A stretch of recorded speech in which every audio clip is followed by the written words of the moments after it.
What's up, everyone? My name is Tom Rockwell. I perform under the name Devo Spice. I do comedy rap, basically. I bill myself as the redheaded stepson of Weird Al Yankovic and Eminem. It's the easiest way to describe what I do. Early on in my life, I was very influenced by the Fat Boys. They were the first group that I ever really loved. I had all of their albums, all of their singles, everything they ever did, all their video compilations. I saw Crush Groove and Disorderlies in the theater. I was a huge Fat Boys fan growing up. Unfortunately, never got to see them live. And then one of them died, unfortunately, and they broke up and went their separate ways. In 2009, I discovered that the two surviving members, Prince Markie D and Kool Rock Ski, had gotten back together, and there was a new song, and Kool Rock had an EP out, and they were on Twitter. Turns out that the Twitter handle at the Fat Boys is more often than not run by their new manager, Uncle Louie. So at one point in July of 2009, Uncle Louie posted on Twitter asking if anyone wanted to get the Fat Boys on a song to email him, to contact him. And I was like, surely there's no way I can afford to get the Fat Boys on one of my songs. But I decided to contact him anyway. And it turns out that I could afford it. The asking price was $500. At the time, it was for a verse by Kool Rock Ski. So I could come up with $500, and I decided to do it. The problem was I didn't have any ideas for a song, so I just kind of put this in the back of my head and went on with my life.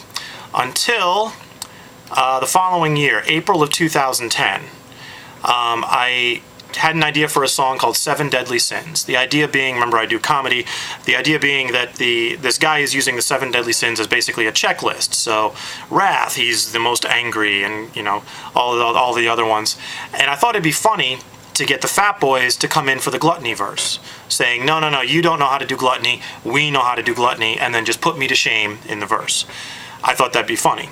So I contacted Uncle Louie, and I said, hey, is that offer for $500 still good? And what exactly does that get me? And he said, that gets me 16 lines by Prince Markie D. And I was like, great, that's perfect. And then I asked him if I could pay him then, even though the song wasn't ready, because I wanted to make sure I could lock in the price and not have to worry about that later. And he said, and I quote here, yes, PayPal us the money and we'll lock you in. When the track's ready, Mark will record his verse. That's a direct quote from Uncle Louie, Markie D's manager. That establishes our agreement. So the following month, in May of 2006, I paid Uncle Louie $500. And then I started working on the song. And I, had some fun with it. I wrote 4-part harmonies for the chorus. I got my friends Chris Mezzalesta and Carrie Dalby to actually sing the chorus, since I can't sing 4-part harmony, but they can. I called my friend the great Luke Ski, who is also a huge Fat Boys fan, and we always joke that he has a big ego, so I told him to take the Pride verse, and he was thrilled to be on board with that. So, he wrote his verse and got it recorded, sent it to me. It sounded great. So fast forward to February of 2011, the song is ready. Now all I need is the verse by Prince Markie D, and I'm good to go. A verse I've already paid for. So in February, I sent Uncle Louie the files for the song. I sent them an instrumental. I sent them a vocal demo, which had my vocals in place of what I wrote for Mark to sing. I did tell Mark that if he wanted to write his own verse for Gluttony, that was fine too. And I just told him to go for it. I told him I needed the verse by March 18th because I was planning my album's release. My album, which is called No I'm Sane, was planning to be released on April 1st. So in order to get the song done and mastered and included on the album in time for the April 1st release date, I needed Mark's verse by March 18th. And in reality, there were a couple of days of buffer time built into that. So if he got it to me by the 19th or the 20th, we were still good. So a couple weeks went by, I didn't hear anything, so I sent an email to Uncle Louie again, got a reply from some girl named Sarah, asking, and she said that she knows Mark had the verse, she didn't know if he'd have it done in time, and I said, that's okay, figuring at this point, if there was a problem and he couldn't get it done, we'll just get it done. I'll release it, a few months later on the FUMP, the Funny Music Project, this other website I'm involved in. And it'll go on my next album. No big deal. Although I really wanted it on this one. So, March 11th, I emailed Mark, asking if he would have the song done, and he said yes, he would have it done. So I got all excited thinking it was going to get done. Another week went by, didn't hear anything. March 20th, I emailed Mark again saying, hey, this was 2 days past the due date that I told him. I said, hey, I kind of need the song by the end of the day today, or, it's not going to make it on my album. And he replied, Spice, I recorded the vocals on my laptop using Pro Tools and it crashed my computer. I waited last minute to do it because I was very busy. If there is any way I can get the vocals to you by tomorrow or Tuesday, I can go rent a studio or I can shoot you back your money. I understand. Peace, bro. Let me know what you want me to do. Bless, Prince. Now at this point, I still want the song to happen. There's still another day or two I can push back my production schedule to get it on my album, and I say, go. If you have to rent a studio, go rent a studio, just get the song done. So he replied to me the following morning saying, I'm calling a couple studios right now, I'll hit you shortly. So I'm thinking, great, he's going to get the verse done, everything's going to be glorious, and it's going to be done. Wasn't done. I didn't hear from him again.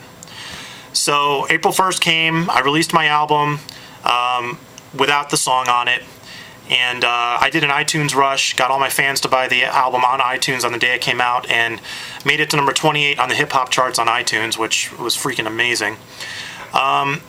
So after the album's release, I sent a follow-up to Mark, and got no reply. A couple weeks later, I sent him another follow-up, and got no reply, and this kept going on. Finally, in July of 2011, I got an email from Mark saying, I will send you the vocals. I am the worst man dealing with so much here, and it's not that your stuff is not important. I've been dealing with family stuff. I hope you understand. I'll get it together in the next week or so.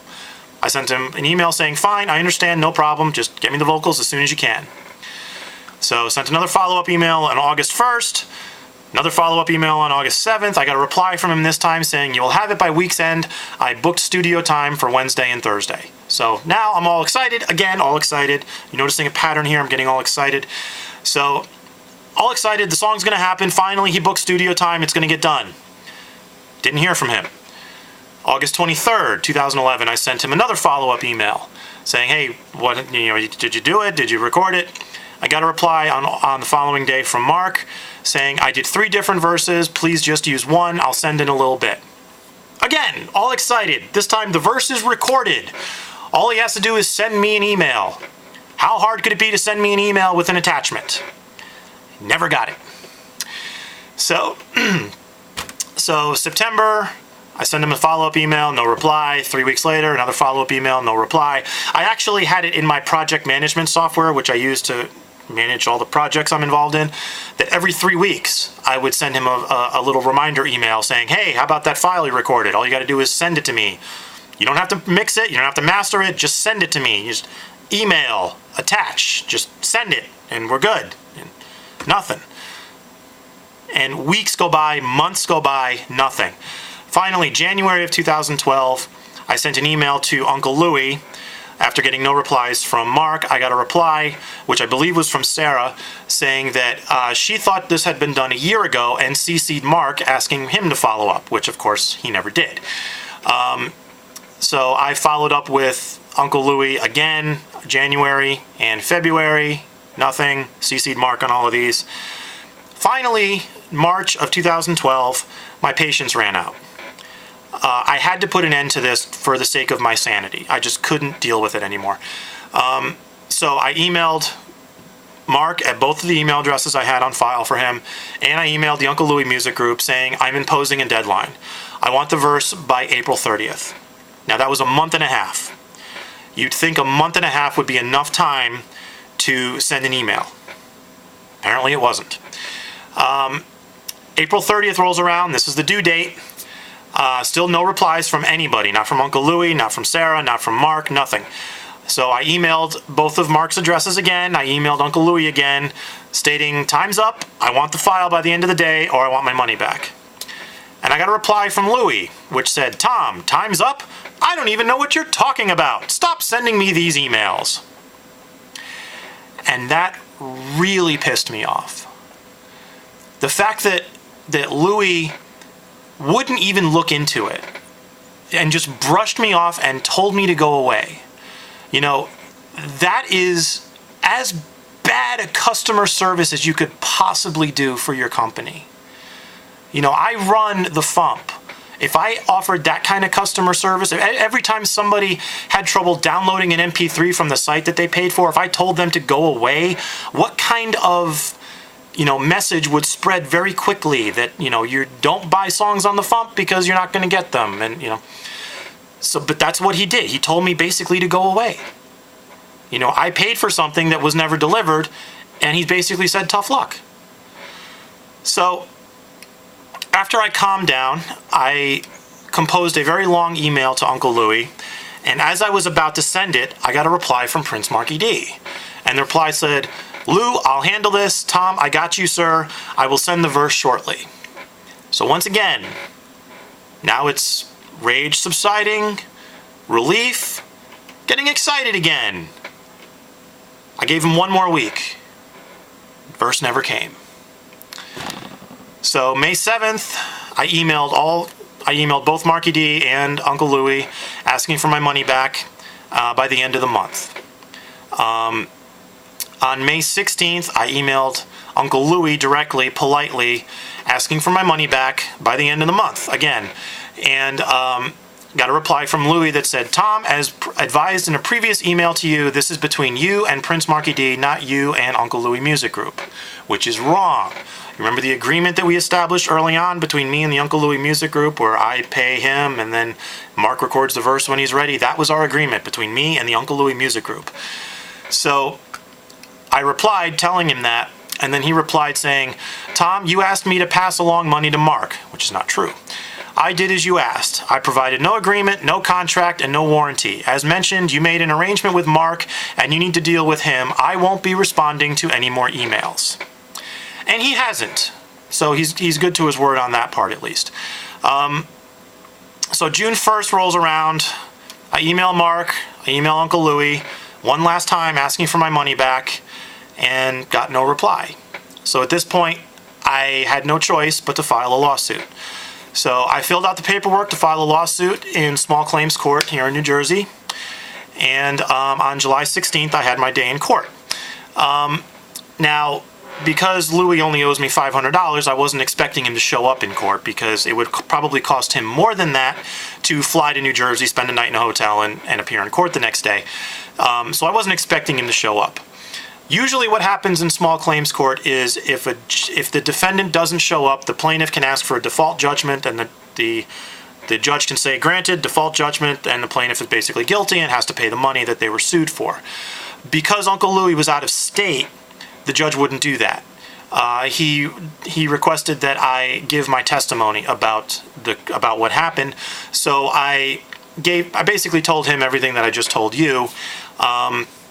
And he went back in his chambers, and he looked up his law books, and he deliberated with himself for like 15 minutes, and came back and ruled in my favor. He ruled that because Uncle Louie placed an ad on Twitter asking for business, that was a nationwide ad that I responded to.